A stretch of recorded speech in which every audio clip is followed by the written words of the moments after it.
Ladies and gentlemen, please welcome Washington Editor-at-Large for The Atlantic, Mr. Steve Clemons.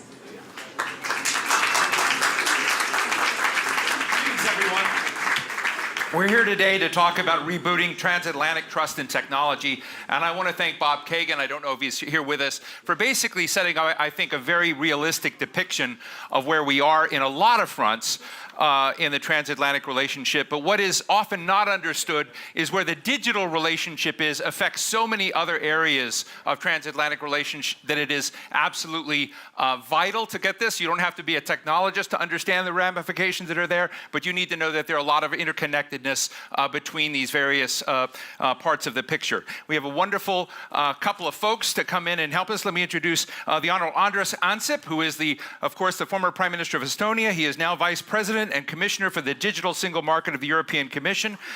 Please welcome him. Your Highness, whichever you like. There we go. And please welcome the Honorable Susan Ness, of course, former Commissioner of the Federal Communications Commission in the United States, and now a Senior Fellow at the Center for Transatlantic Relations at SAIS Johns Hopkins University. Please pull out your app. Pull out your app. We're going to start this. I was going to originally ask all of you to think of a word that comes to mind when you think of digital distrust. But I was sitting next to my friend, the Russian ambassador that I met here just a little while ago, Ambassador Chizov, and the first thing that came to mind for me was Russia.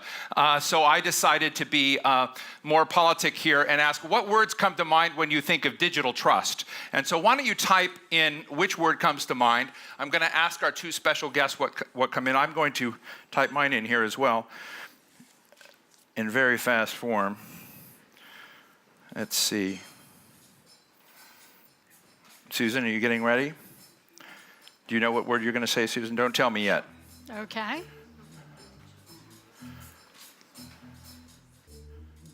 Okay. Let's see if mine pops up. Oh, espionage. I love that. Cyber attack.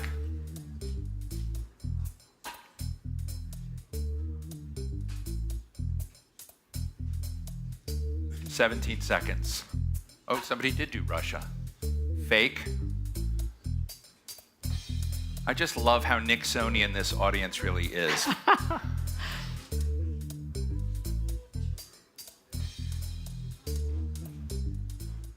There we go. I see. I'm going to acknowledge my word up here on what comes to mind when you think of digital trust. Mine is naive. That's what came to mind when I thought of this. But Mr. Commissioner, what is the word you would suggest? This is not the first time for me to say, but trust is the must. Hashtag trust is a must. Oui. Okay, there we go. So that would be yours. Susan? Free expression. Free expression. Well, thank you. You're both much more optimistic than I am. Let me start out just with you, Mr. Commissioner, and sort of talking about this challenge that I think, given what we just saw from this audience, that there's a perception that there is at least a low level of trust on the digital front between transatlantic partners. And I'd love to get how you would frame the challenges we have today in rebuilding or restoring that trust. Too often, politicians, they think that there is some kind of mistrust between the United States and Europe, and people in the United States, they think Europeans, they cannot trust them, and so on. I'm from Estonia, and because of my background, I can trust the United States of America, because all the people in my country, they know that the United States of America never recognized the legal incorporation of those three Baltic states, Lithuania, Latvia, and Estonia, into the Soviet Union. And it was really important for us to know that the most powerful country in the world is together with the Estonians. Then, when we regained independence, of course, we were proud about our singing revolution, but we know that even in those countries where they didn't sing, they got also independence. So according to my understanding, The most important player at that time was, once again, the United States of America.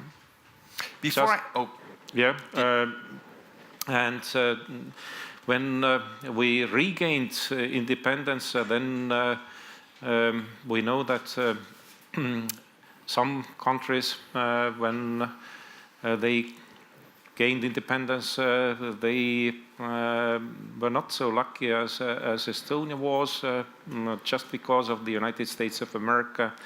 Those Russian military troops were withdrawn from my country. Right. And now we can say a miracle happened in Estonia. Without any shot, we got back our independence, and we can compare our economy with the economies that they have in our neighboring countries, in Sweden, in Finland. Of course, we are not on the same level yet, but we are on the same picture, and this is a miracle already. We didn't do it alone. It happened because of the strong support we got from the United States. I can trust Americans. And now we are facing with the same challenges on both sides of Atlantics. So before I go to Susan Ness to help frame how she sees the environment, I just want to ask you for a moment, as both a vice president and as the commissioner, sort of the digital commissioner in the European Commission, how out of step or how wide a gap is there between you and your colleagues?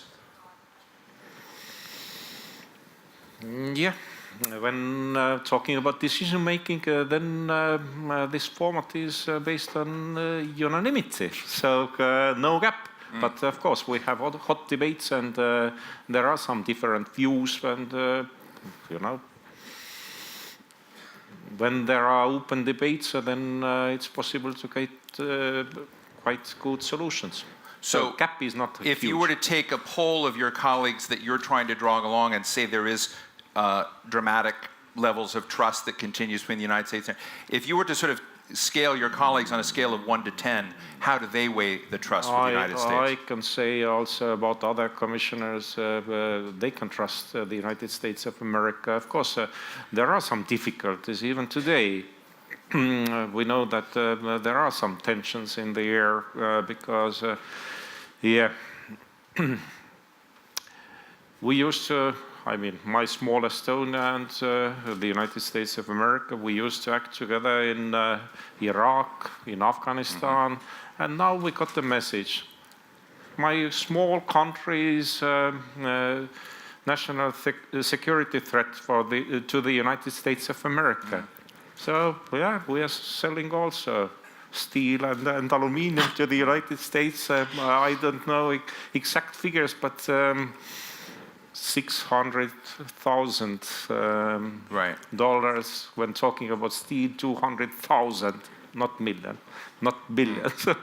when talking about aluminium and security threats, it sounds strange, but I'm sure we will be able to find good solution also for Susan, how do you see the environment? And particularly, I want you to pretend to be an executive vice president of Google. Or any of the large platform companies that are over here looking at the GDPR, for those of you who don't follow, the General Data Protection Regulations that are being deployed right now. Do you feel, if you were a company or Susan Ness Inc., do you feel trusted by the Europeans?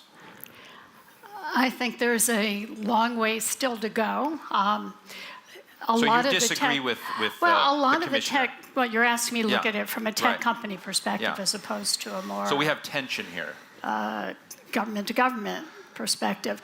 There has been tension. There's been tension in large measure because a lot of the U.S. companies just did not perhaps do their homework, did not understand what working with the Europeans was going to be like. They certainly in the let me just talk about the United States. With the presidential election of 2016, they came out pretty flat-footed.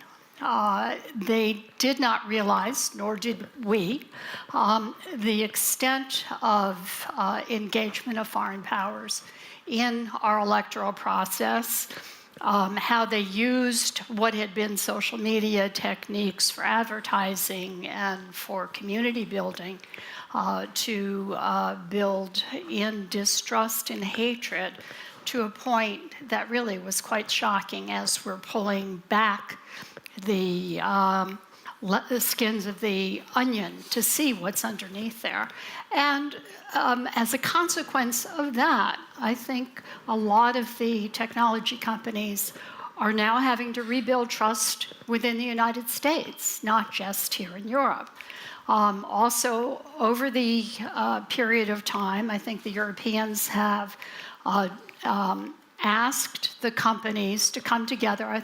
One of the things, certainly under your jurisdiction, that you did a great job on is setting up some multi-stakeholder groups to examine the fake news issue, to examine the hate speech issue, to come up with a code of conduct where the companies have been able to work to meet expectations. And I think all of that is really, really good. It would be nice to have it be a transatlantic multi-stakeholder approach because the internet is global and solutions ought to be worked out on a global basis.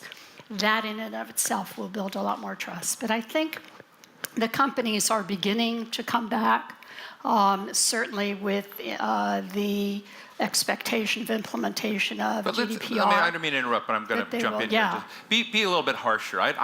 Both of you, I'd like to know where U.S. companies have failed in the sense thus far. I mean, maybe they haven't.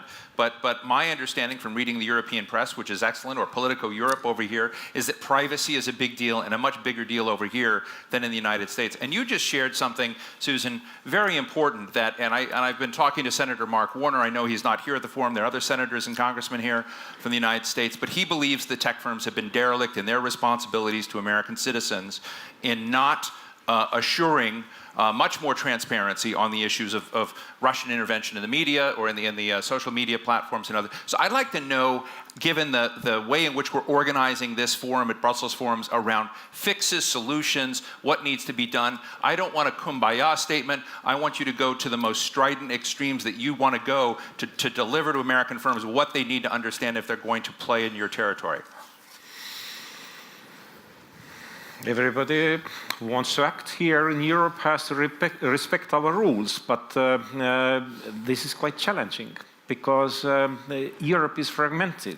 Instead to have huge digital single market with 500 million healthy customers, in fact we have 28 relatively small markets here. And now we are trying to build up this digital single market in the European Union. I don't think people in the United States, they don't care about data protection and things like this.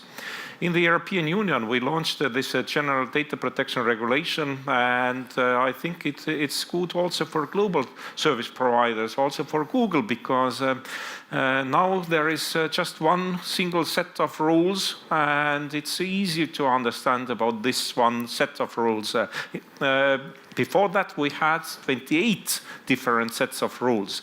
But when global service providers, they are able to deal with this fragmentation, then European-owned startups. Okay. For them, it's practically impossible to understand about those different rules in different member states and messages we will send in this way when we will continue with this fragmentation to our startups will be quite simple.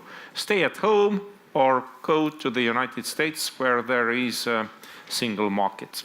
This is not the message we would like to send to our people. So part of the two big provisions of the GDPR are on extreme content and also what kind of data can be acquired. Susan, where are you as an American regulator, previous American regulator, but also someone who knows the US firms, where are they on the issues of really speech and extreme content as well as data collection?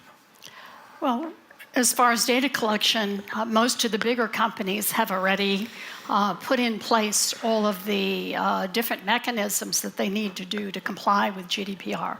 Smaller companies, both digital and otherwise, in the United States may not even be aware at this point in time that they're about to be hit with a frying pan, because it is complicated, and they're going to suddenly find they're not in compliance. The bigger ones, they're going to be fine.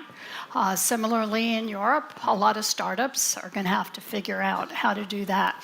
But on the speech side of things, right now, the emphasis, because of the timelines for European elections, timelines for regulatory processes are such that they're pushing faster and faster and faster for companies to comply with what had been voluntary rules.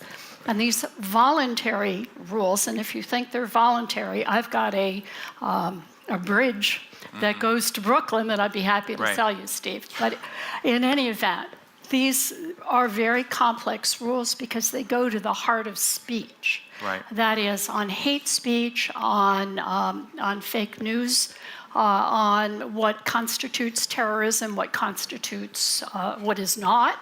And so you have situations where companies, because they've got to take down, particularly on the terrorist side of things, they've got to take it down within an hour. You have situations where they're taking down examples of atrocities in Syria that are evidence of the atrocities that people really want to have out there and seen. Or you may have a political tyrant capable of saying that something is, passing a law that makes something considered to be terrorist, but other people will look at that as being freedom fighters. So there's a lot of judgment, and what's going on is it's pushing on these companies, and this is really important, it's pushing on these private companies, deputizing them to be law enforcers. Right. Judge and jury. And as a consequence, what are they doing? Well, in Germany, where you already have a law in place right now on hate speech, 100% of items that are tagged get taken down. Right. Whereas in other countries, it's a lesser percentage. Why is it so different? Because the companies know if they don't take it down, they are liable to a 50 million euros fine. And so it incentivizes them to take down pretty much everything, particularly speech that may be controversial, but not illegal. Right. And that is a threat to democracy in my perspective. Andres, quick response? Yep, I fully agree what was said right now, because once again, I have to talk about the fragmentation of the EU markets. As you correctly mentioned, in Germany they already have this Netz.de dealing with hate speech. In some other EU member states, they are preparing for that kind of rules, and that's why it was so important to launch this recommendation dealing with the illegal content on our platforms. Right. But I think those challenges, they are exactly the same in the United States or here or in some other continents. I fully agree. If there will be no harmonized rules, then it's difficult to understand what is happening in one country, what is legal in one country can be illegal in some other countries, and so on. There has to be a harmonized approach. But in the European Union, we have this e-commerce directive, and according to this e-commerce directive, there is a limited liability principle dealing with the platforms. It has to stay. Some people responsible for law enforcement, they think that platforms like Google and others, they have to be liable for all those, what was uploaded by somebody on those platforms. According to limited liability principle, platform is not liable until they don't know that something illegal was uploaded on their platforms. So, Right. and when we will not have those harmonized rules, then reaction of platforms will be simple. If there are some doubts, and you have to think about fines equal to 50 million years, then it means down, up, out. So, but somebody has to protect also freedom of expression. So, and this has to be also. Thank you. The You European both Commission laid the foundation very well. I want to go to the audience in a minute, but to do that, I want you to pull out your apps again, because I've framed, perhaps badly, a question, but since you got the platforms, I'm interested in this thing that I've read a lot about, that in Europe, there is because of privacy, because of other sort of core norms that matter, that there's this notion of society first, technology and innovation second, where the United States is being called a place where technology and innovation first, and we'll worry about the social consequences later. So I've crafted this. Few European rivals to Google, Facebook, Twitter, Microsoft, and YouTube have emerged. Is the reason because Europeans put society first and the US puts technology first? You get to answer one, you've got a point. Or two, this US-focused moderator is not well informed about huge European digital firms. I would gladly hear that. I went to a lot of Europeans today to say, am I wrong on this? And no one has challenged me yet. And three, the US made a major mistake allowing enormous platform monopolies to exist. I asked this question because we framed this almost from what seems like a US-centric perspective.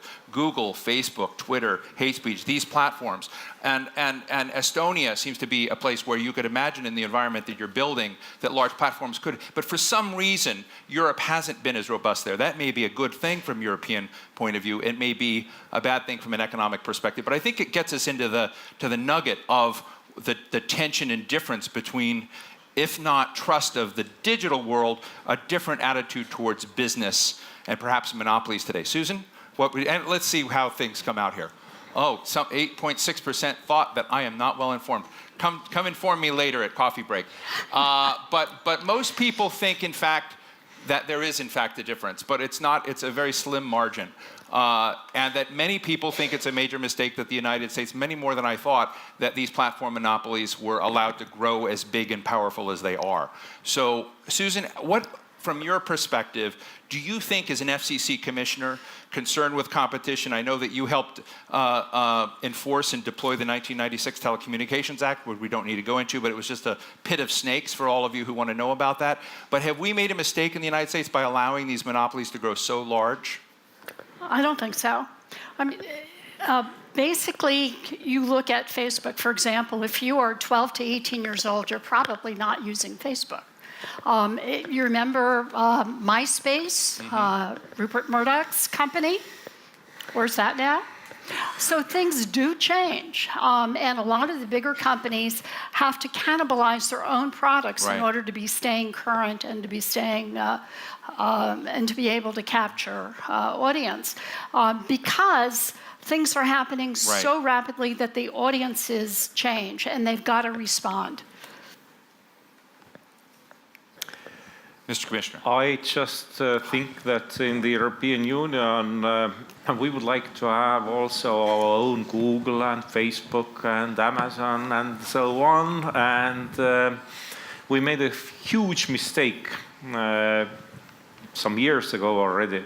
When in the United States, you decided to invest $10 billion during the 5 years into ICT technologies. Then in the European Union, we used to deal with the 50,000 EQs projects. And they didn't make those very first investments. Why you have to hope to get some profits later on? So it was a mistake, but this is not the end of this competition. When talking about the artificial intelligence, when talking about embedded systems, for example, car manufacturing industry in Europe is doing really well. 5G, plenty of time to continue with this competition. Some battles we lost already. Nokia, success story for Europe, but now nobody remembers about those smartphones anymore.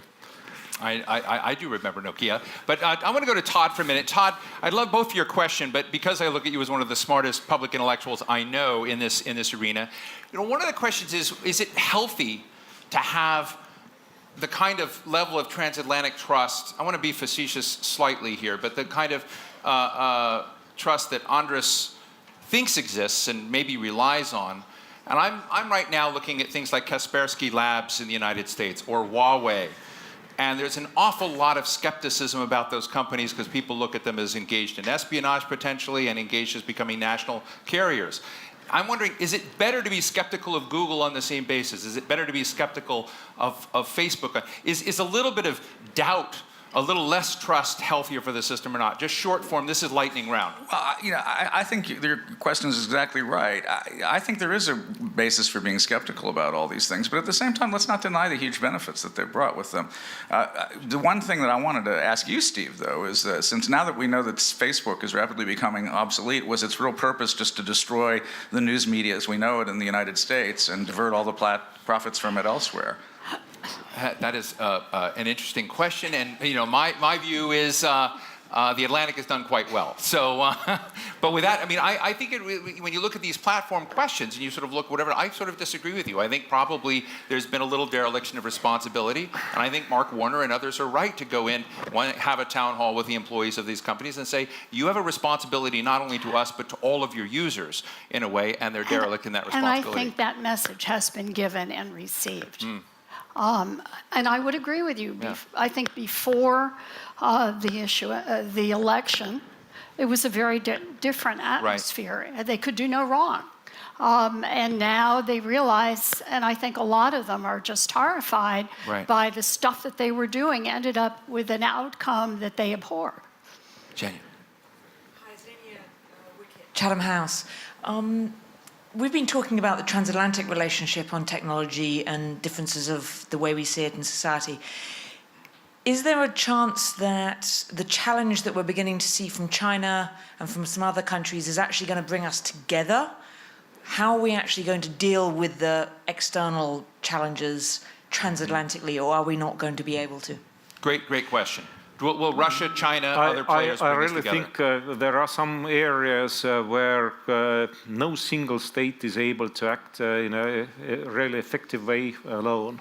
Let's take cybersecurity, for example. We have to join our forces because those criminal groups, they have really fruitful cooperation between them. Free flow of data is reality for them. They are doing pretty well. But legal institutions, they are not cooperating. Or even when talking about artificial intelligence, too many people, they are afraid today about the artificial intelligence. They think that computers will be really smart one day and human beings will be not needed for those computers. And then, of course, when temperature will be lower, then computers will behave better, and they will destroy atmosphere, and then no human beings anymore, and then so on. We know that practically all what was created by human beings you can use in good purposes and in bad purposes. The same story with the artificial intelligence. We have to cooperate. We have to join our forces, and I can find some other areas where to act alone it's practically impossible.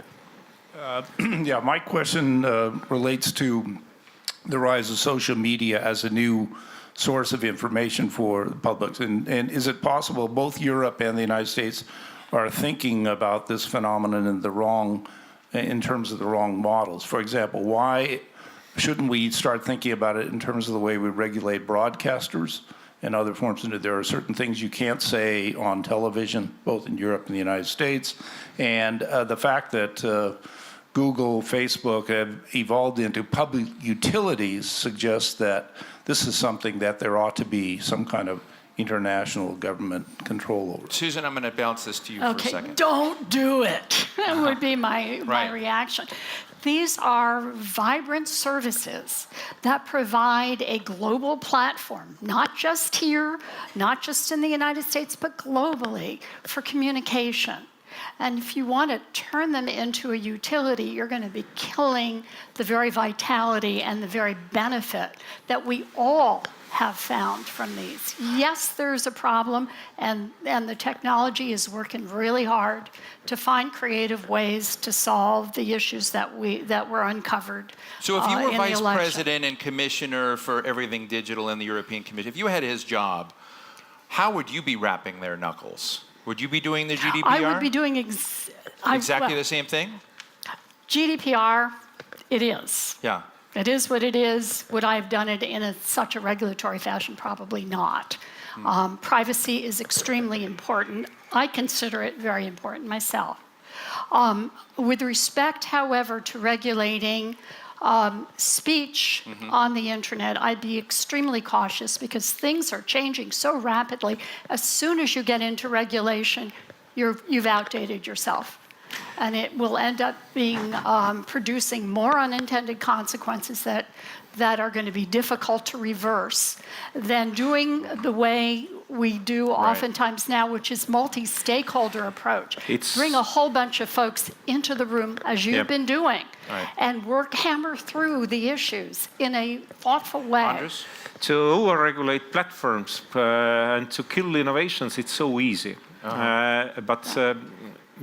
I said already, I'm from Estonia, and it means I have some experience about censorship we had during Soviet years in our country.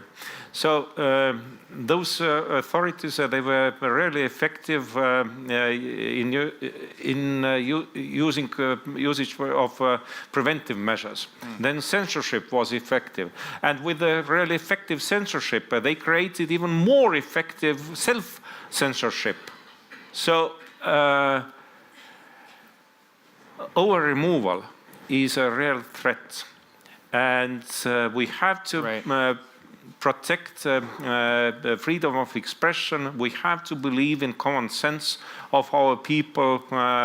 You can cheat all the people some of the time and some of the people all the time, but you cannot fool all the people all the time, Abraham Lincoln or not. So we don't know who said this, but it's valid even today. And now it seems to me that some people, they would like to regulate, to put some strict rules, and in this way, it's so easy to create this Orwell's Minister of Trust. I know what does it mean from my own experience. Minister of Trust. I'm going to go to Christoph and Marshall in a moment for our last question, and this has been a wonderful discussion, but I want to know, just for those of us who may not be familiar with some of the large European firms that are emerging that are themselves frustrated with your rules and regulations. So which European firms do you know out there, do you dialogue with, are telling you the GDPR is too much, or that are there any firms that we can sort of talk to add to our list of YouTube, Facebook, and others that are out there basically saying you've gone too far as a regulator? But GDPR is not an issue in the European Union anymore. It was accepted by both our so there are no people and you. Industries. For Google, it's important to know where this dividing line exactly is, and then you can adapt, and there are clear rules covering the whole continent. It's much easier than to deal with those 28 small markets. It's not an issue. Now we're discussing about e-privacy regulation already, some other topics. Christoph. Christoph and Marshall, I'm at the moment the Helmut Schmidt Fellow for Transatlantic Relations at the GMF. I would like to ask from a totally different point, and that is tax base, one, and second, how we count service surplus and trade exchange and service exchange surpluses. We have a common interest in the United States and Europe, and that is to stabilize our tax bases and to have an understanding which services are counted and taxed, and to stabilize this whole relationship. The tax reform So I'm going to ask you for short questions right at the end. So you're asking about digital taxation? And just one short example. The tax reform in the United States, if it would have the consequence that Google and Facebook and all these companies would be counted in the United States, that would change totally our statistics about trade and services surpluses or not surpluses. And so what is the So idea? you're asking for clarity on digital taxation? Yeah, and that Okay. is a common European and Right. US interest to regulate that. And it's not how we discuss it at the moment, it's Europe against the United States or something like that. I think that's a wonderful way to end a discussion, but I'm not sure. Andres, digital taxation. Yeah, this is a challenge for us. But once again, challenge for Americans, challenge for Europeans. When some local service providers, they have to pay all the taxes, including corporate tax, and some global service providers, they don't have to pay this corporate tax at all because they're placed in some kind of islands or whatever. Then how you can compete with those? Let's take taxi services, everybody is able to understand. So one local provider using the same sharing economy platform and one global service provider. It's practically impossible to create a level playing field and then competition when we will be not able to agree in this common tax space. But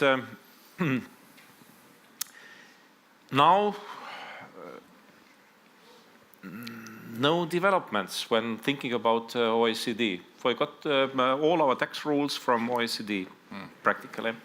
And now waiting and Right. no results. And some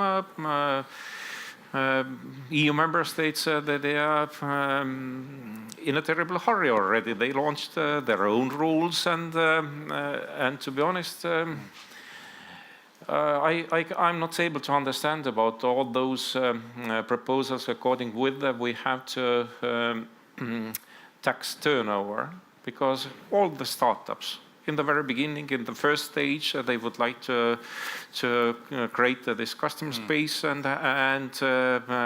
they are facing with losses. And Right. does it mean that we have to tax losses? It's pretty strange for me. It's much more reasonable to try to work with this permanent virtual residency principle. It doesn't matter where headquarters of the company really is. It's important that they have some businesses in some countries. Volume is big enough to tax, and we have to work with those ideas. Clearly, you hit a nerve, Christoph. Susan, final thoughts, clarity on this digital taxation question, or any other way you'd like to leave our audience here? Okay, well, just quickly on the digital tax, the one thing that I don't understand, normally companies are taxed on the net income after deduction of expenses. It looks to me as though this particular idea is to tax revenues and not net of expenses. So for example, if I'm a tech company that takes in advertising revenues and then hands back to the websites that actually host the ads, 85%, 85% of the actual revenues. Am I taxed on the full amount, or am I taxed after expenditures? And it sounds to me like this is just simply a way to get at those fat U.S. companies once again. And I hope it's given some thought. I hate ending in the digital tax rabbit hole, but I'm afraid we're going to have to do that. But this is not just about digital tax. Some other companies, not so much digital companies, global service providers, dealing the same model of taxation or how to avoid paying taxes. So I don't like the idea to tax innovative technologies, digital technologies, and not to tax some other tax models in not so innovative sectors, so differently. In thanking both of you for a moment, because we've got to bring this to an end, but in thanking both of you before we do, and I do want to say there was surprising level, particularly from you, Mr. Commissioner, that belief that maybe we don't need to reboost the trust dynamic as much as I thought we did. That you seem to be conveying a larger degree of trust in the transatlantic technology and digital relationship than I think a lot of media, at least, are purveying. I'm not sure where the public is. And Susan, you've kind of given some counsel and advice on how to not screw it up, not how to find your way over regulating to where division. But I also Yeah. have, if I can, Yeah, really just fast. one Yep. positive Yeah. point. There is a tremendous area, call it green field, Right. where we're all finally discovering what's possible with AI and some other technologies. Let's work together. Let's have workshops together Right. so that we're all getting the same information at the same time. That may make it easier at a later point in time. But, to and I would say, oversee just it. finally to come back to Zhenya's interesting comment about what might actually drive that. You can either do it the earnest way or there's a bank shot. And sometimes the bank shot to achieving greater trust is not sitting around sort of saying, I'm sorry, we're at the end. Where you know, the bank shot where you can kind of come in and basically say, you know, Russia's meddling, or these challenges on tariffs, or what was said by Bob Kagan about Donald Trump in America, maybe it gets you back to begin negotiating about what really matters, what you really care about. So rather than having a kind of view of trust in this technology platform driven by inertia, maybe shaking up is part of the process of fixing it. So to get back to the fixing solution, I want to thank Andras Anzip. I want to thank Susan Ness. Thank you both very much for being here. Thank you for your attention. And now I'm going to ask and call to the floor. Thank you. The most fabulous boots in the world, worn by Inez Pohl, editor-in-chief of Deutsche Welle.